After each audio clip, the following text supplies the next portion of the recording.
everyone, welcome to another round of Chitter Chatter. Today we're going to chit chat with author Rakesh Kaul on his current book, The Last Queen Kashmir, Kota Rani. This is the book, and this book I'm also going to review, so do stay tuned in. Also, let me tell you, this book is all about Kashmir and a lot more, like you know from the title. So it is where traditional approach meets the modern. There's a lot to study, and there's a lot that we want to ask the author right now. So let's wait for the author to join in so that we can get started with our chitter chatter. And in the meantime, why don't you tell me what all are you reading? What has been your weekend read? Or what is the read that you're reading all through the week? And thank you guys for always joining in our chitter chatter. Author should be here really soon. I have noted all the questions that you wanted me to ask the author.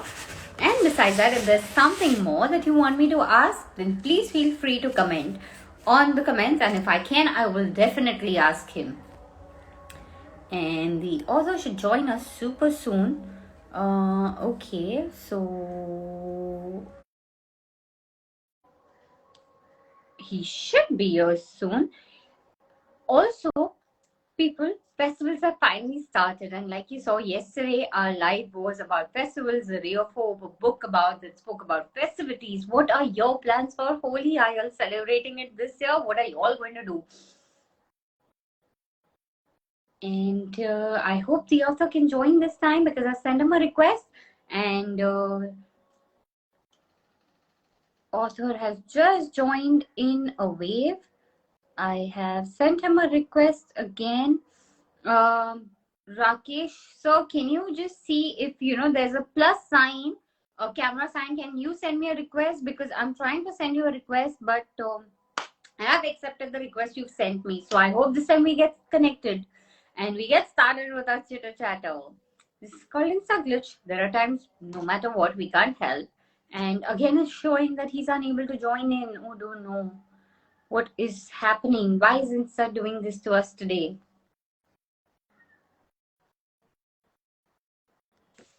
And I think finally, welcome on Chitter Chatter.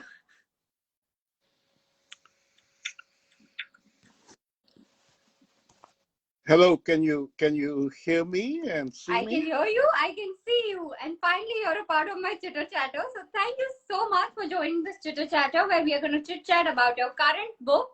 And I'm all excited to read it and know a lot about the book. And before that, today all the viewers out here are super excited to question you about the book. So thank you for being a part of our Chitter Chatter. No, I'm delighted. Kashmir is in the news, and this book is certainly very timely, and happy to be part of your show and answer questions and talk about probably one of the greatest queens in India and maybe in the world. So, sir, what triggered you to write this book? You know, I came across a very sad story of a woman who, when the Afghans ruled Kashmir, she was caught by the Afghans, and she swallowed poison rather than allowing herself to be captured and made a slave and be sent to Afghanistan. And her last words were, "Remember me to my husband. There will always be a Kota Rani." Now, I thought I knew a lot about Kashmir, but I had never heard about Kota Rani. The world had not heard about Kota Rani. And I said, that's a great mystery. And I spent 7 years researching. I'm based in New York. Luckily for me, I had good connectivity in the scholarly community in India, in Iran, in England, in Germany. And they were all very helpful to me. They all sent me research material. And then it took me 3 years to put her story together and then write it. And then I understood why she had been hidden from not only history, but her rightful place in history. And then when the book came out, it became a bestseller. And I'm so happy that justice was done to her. You know, there's a timing for everything. And like you said in the beginning of the chat, Kashmir is in the news right now, and the timing of this book is right here. Maybe Kota Rani was waiting for the divine time so that, everything works in favor of her story. And that's what it's working in favor of her story. You just mentioned that it took you good 7 years for the research, and everyone helped you when it came to, helping you with the research. But you had to go through an extensive research. How was it difficult or easy for you? And how much patience did you have to have this extensive research for your book? Well, when I wrote it, I thought maybe 5 or 6 of my friends would read it, and that would be the end of it. Uh, but I took my time, and I often use an analogy when people say, "What is it like to be an author?" And I say, to be an author is to be an oyster. There is something inside you that occupies your attention, and your imagination starts coating it. And then suddenly a pearl starts growing inside you, and it grows and grows. And one day the oyster opens and reveals the pearl. So for me, it was a slightly sad journey. There were times when literally I would cry because she was such a brave queen, and she ruled a kingdom that is very hard to imagine how big it was. It was touching Himachal Pradesh, Afghanistan, Tibet, and China. And it was a very, I mean, she was, uh, in those days, Kashmir Valley was to humanity what Silicon Valley is to the world today. It was a center of knowledge. And she was very brave and beautiful. I mean, she was more beautiful than Cleopatra. And if you like Chhatrapati Shivaji, you will love her bravery. So sometimes it was painful, but at the end of the day, when it was complete, it was a time to celebrate. And there's a more reasons to celebrate for the way the book is doing. And as a writer, as a storyteller, you want your story to reach out to people. And when people get back after reading the book, it is a different joy. So how often do you check the reviews and celebrate it? Uh, both my books, Kota Rani was first published by HarperCollins, and then my second book, Dawn, the Warrior Princess, was published by Penguin. Both my books are really about the reader. Uh, I'm going to take you into a wondrous world. With Kota Rani, it's a world set in 14th century. With Dawn, it's a world set in the year 3000. In Kota Rani, uh, it's set in Kashmir. With Dawn, in year 3000, she lives in a cave in Mount Kailash. And I deal with the dangers that come in the form of death, as they did for Kota Rani, as they did for Dawn. And I show the reader how the reader can be the death of death. And when the readers read the book, they come out of it empowered, they come out of it strong. And there's entertainment, but there's also empowerment. Wow. So, to answer your question, I don't care how many people read my books, though both my books have been critically acclaimed. For Dawn, I was invited to the Jaipur Literary Festival.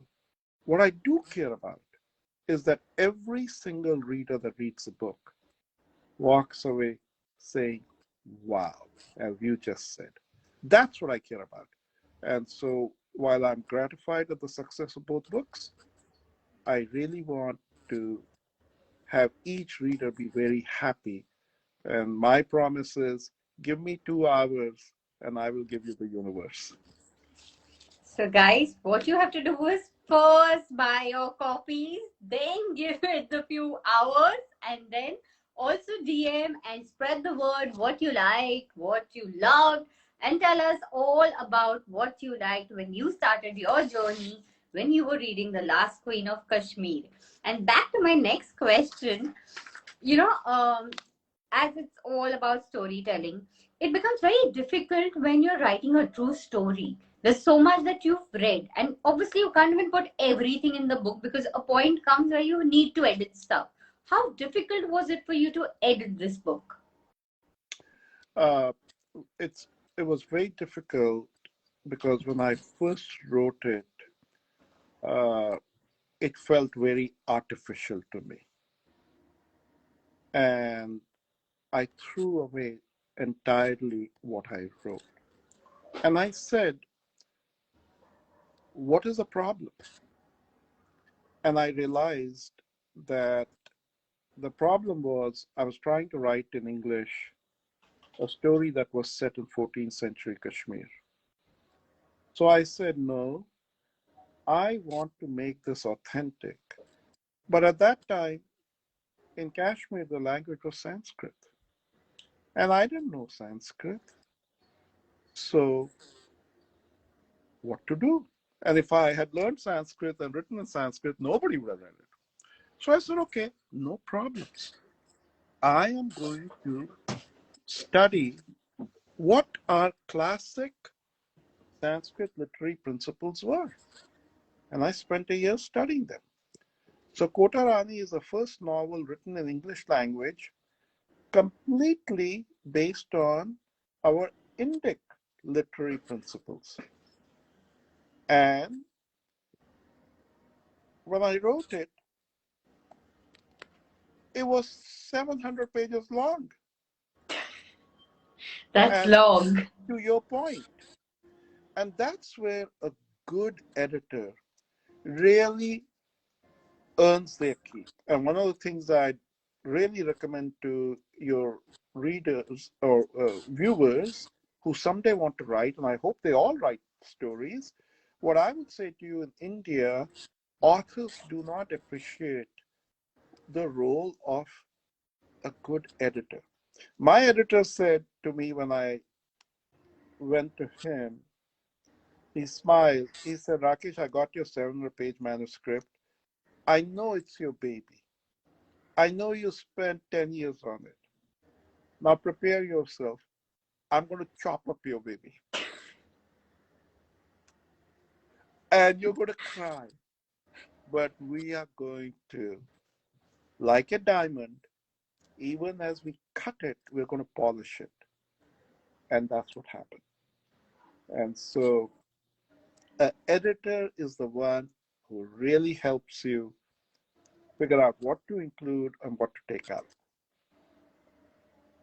And the mistake, just if I may add one more thing, the mistake is this. Most authors try to put too much information in the story. True. But the flow should not be about facts. People, if they want information, they'll Google it in today's day and age. The flow should be about the emotional experience. The flow should be about the rasa, the word rasa in India.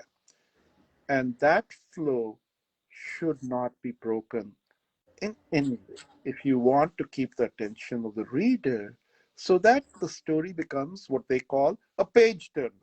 So that the reader says, what's next? What's next? I described Kota Rani as the girl with fire. And so you want to know, what's this girl going to do next?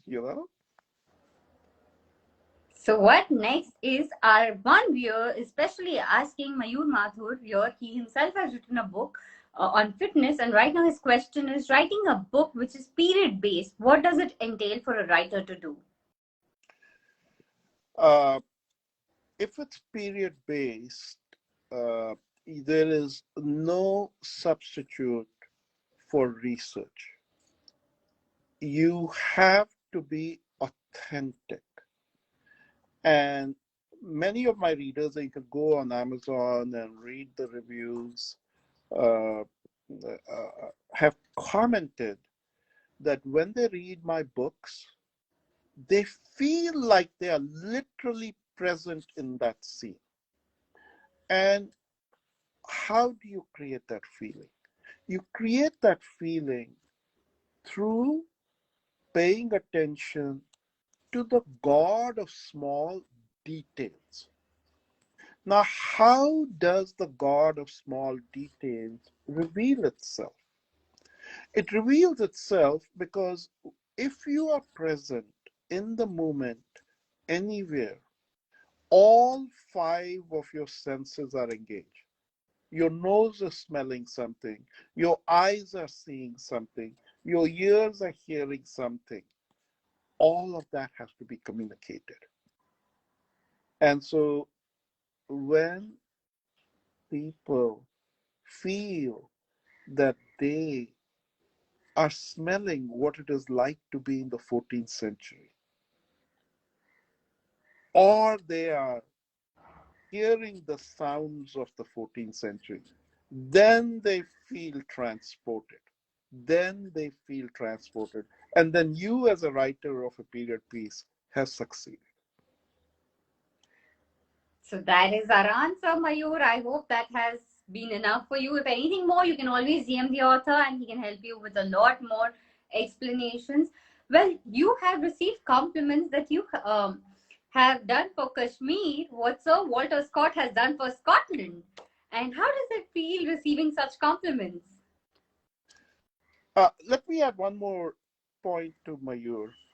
So, Mayur, one of the interesting things I did, because and I think my women readers really appreciate this and it delights them. I did a lot of research in 14th century Kashmir on what hairstyles the women liked to have, right? That's what I call a god of small detail, right? A Right. queen, especially, would always want to present herself very well, right? And her hair, what she wore, what she, uh, jewelry she had for every occasion. That was something very important. So, in the last scene, Mayur, in the defining moment, in the grand finale, Mayur, I spent 6 months researching her outfit that was woven out of lotus fiber. Out of lotus. Fiber. Oh, wow. Fiber that was made out of lotus. That's what the reader appreciates and goes, wow, like, man. So that fiber was not cotton or silk. That was from lotus, the stalk of the lotus. And then the weaver had made it and then put diamonds in her outfit so that when she walked out, it just radiated light. So, Mayur, that's an example to that. Now, let me come to the compliments. I would say no. My inspirations. We have great, great authors in India, and I would rather be compared with them. We have great storytellers. India is the birthplace of storytelling, guys. And within India, Kashmir certainly occupied uh, the one of the premier centers of storytelling. I think your viewers will be astonished that the king of Iran sent his physician to Kashmir to translate the Panchtantra. Panchtantra. You heard the Wow. collection of stories, the Panchtantra, ancient stories. And when he translated these stories and brought them back to Iran, the king was so amazed. He said, ask me anything that you want. I'm prepared to give you half of my kingdom. And the physician refused because he thought it was too small. So the king said, what do you want? This is a true story. And the physician said, I want the robe that you wear. Because in Iran, when you would exchange robes, that was a symbol of equality. I That give was a you symbol my of? robe. Equality, that Oh, you are my equal. I give you my robe, you give me your robe. So that's how much importance the stories of India commanded. And when the stories of Panchtantra went to Europe through Arabia, they became the foundation of Aesop's fables, Chaucer's Canterbury Tales. So, what I say is this: while I appreciate the comparison, I would rather be compared to my own tradition where we had storytellers that rocked the world. this was truly an enlightening I am like right now speechless because this is something that we are totally unaware of, and the whole.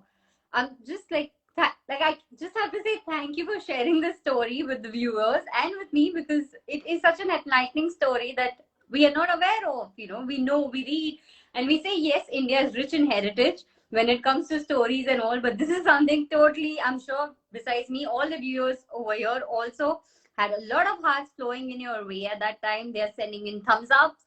Vivek Time 786, Naresh Thakur, Ajmail Pathan, Om Prakash 5696, Abhishek 381994, Sonu Mahek, and all of them have been saying thumbs ups. And besides that, also they're saying Rutunomy.69.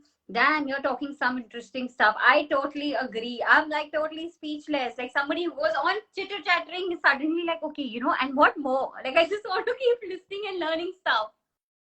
Shweta, I'll follow up. When I wrote Dawn, I was shocked that out of the top 100 science fiction books that are read by Indians, rated by Amazon, there was not a single Indian author. And yet, India has the honor of having been the center of storytelling that is beyond science fiction. Right. And in Dawn, I picked up on that tradition, I picked up on that framework. And when you read Dawn, you will realize what Indian science fiction is and how much more advanced it is than Western science fiction. So, guys, you have two books already that you need to buy your copies and read. And I am waiting to like finish the chitter chatter today and read The Last Queen of Kashmir, Kota Rani. So that once I finish reading this, then I want to go and read The Dawn the Warrior. So there is so much to learn and read. One of the greatest a Padmashree, who is a dean of computer science in America at a major university. So he's not only a dean of computer science in American university, but he was also given a Padma Shri by the government of India. When he read Dawn, he called me up. He said, Rakesh, do you know in the Western world, when they rank the top 100 books ever, which was the one that was rated number one? I said, no. He said, it was Aldous Huxley, Brave New World. I said, oh, yeah, I've read that book. That's a great story.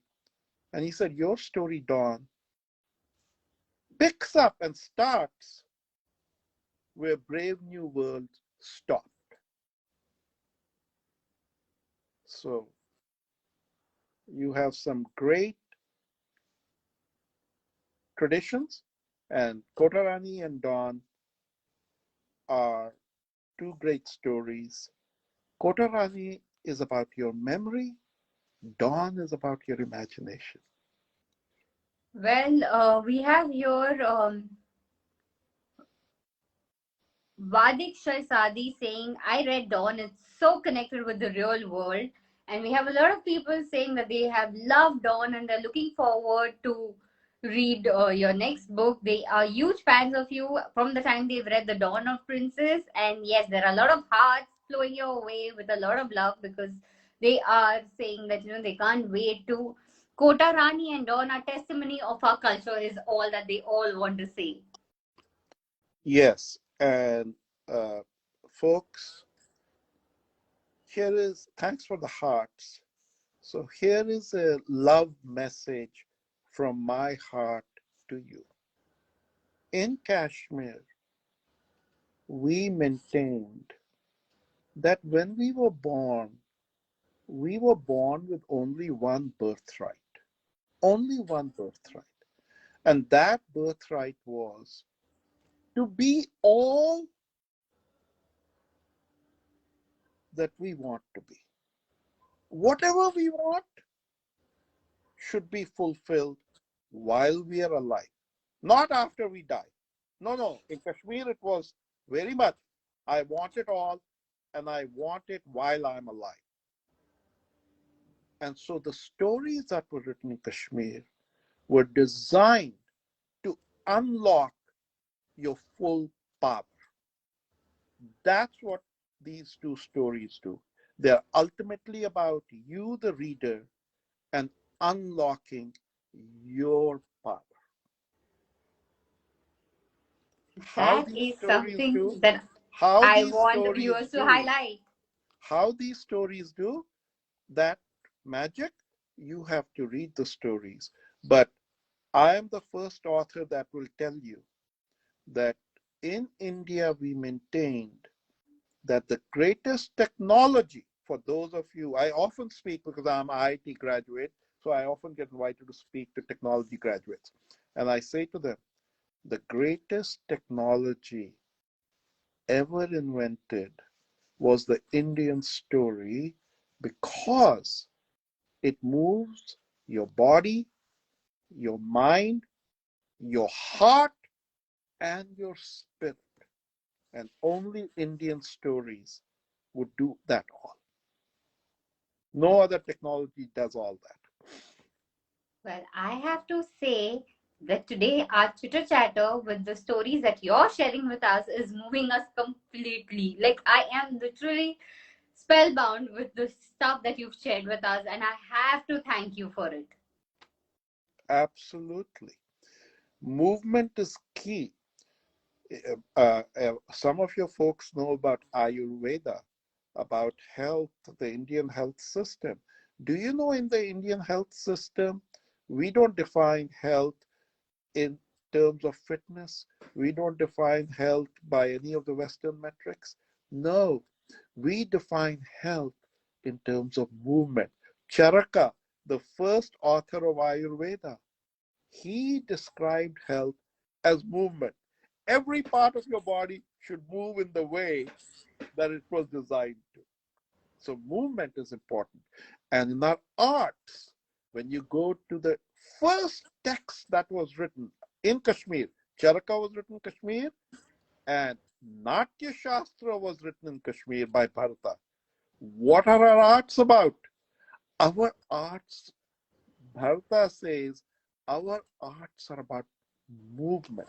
So dance, theater, poetry, music, movement. Unlike the West, the Greeks that stressed sculpture, painting, we had that. But no, we were about movement.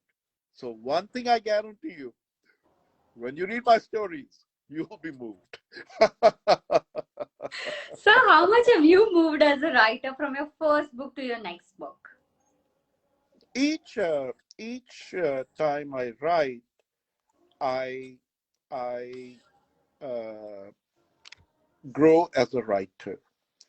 Now, uh, one of the Indian literary standards, a lot of people in India write in English and they try to imitate the English style, and some of them have done very well, God bless them. But our Indian literary standards are much, much higher. So, one of the standards which your viewers may find interesting is that a great literary work written according to Indian literary standards, each word should be capable of being interpreted in 4 different ways, each sentence in 12 different ways. That's what separates a literary work from journalism. Journalism is just reporting what happened, it should only be interpreted in one way. But a storyteller is not a journalist. A storyteller has to be able to write in a way where I say, when you read my book, it's not just you reading my book is reading you. So each person will travel through my stories and have a very different journey. My last chapter in Kota Rani, I am not at all at the level of the great Indian writers. My last chapter, though, when you read it, you can read it in 7 different ways. It's like seeing a painting that different people will see something different. It's a very difficult craft. My next writing, I have set up a standard for myself. Indian literary standards say every sentence ultimately should be about movement. Every sentence. So that's the standard I have set. And my next novel, I hope, meets that standards. But part of the pleasure you will get, folks, is when you read my novels, you will begin to appreciate the greatness of our literary style of writing, and you'll love it. So Manya Surva says 2192 says super cool. Mr. Sameer 556 says that sir you're great. Daya underscore TR says sir this is amazing. How are you doing? And this is magical. Manya Surve 2192 is saying this is amazing. And yes sir, a lot of love and appreciation and spellboundness is coming your way. And we all are totally speechless. And I have to tell viewers out here, like Sir said, that the last chapter of the book can be interpreted in different ways. So how about letting Sir know what did you interpret it as, and how could you decode all the 7 ways? What was it? How magical was it for you to read? Do dive in by buying your copy and read all about it and let us know how it is. And so before we end this chitter chatter, do you have your copy around so that we can have a selfie moment with the book? Yeah, I have, I have my copies here. Can you see it? And that's a selfie moment. Thank you.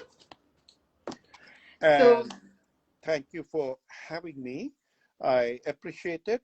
And a very happy Holi. May our lives be whole and joyful. Thank you, sir. Thank you for being a part of Chitter Chatter. Happy Holi to you too. And thank you for sharing such amazing stuff about our culture, about our heritage, and also for having this traditional approach with the modern stuff so that, we young readers can read and know a lot more about the history that is hidden. And we all know the reasons why. Now we know it all the more when we read. So thank you once again. Absolutely. And folks, when you read Kota Rani, you will find delightful questions answered for you, including that perennially interesting question, who is the most beautiful woman on earth? Go read the answer in the novel. On this note, guys, after this chitter chatter, all you have to do is go get your copies and let us know how you liked it. Everyone, happy Sunday and a very happy Holi. Thank you.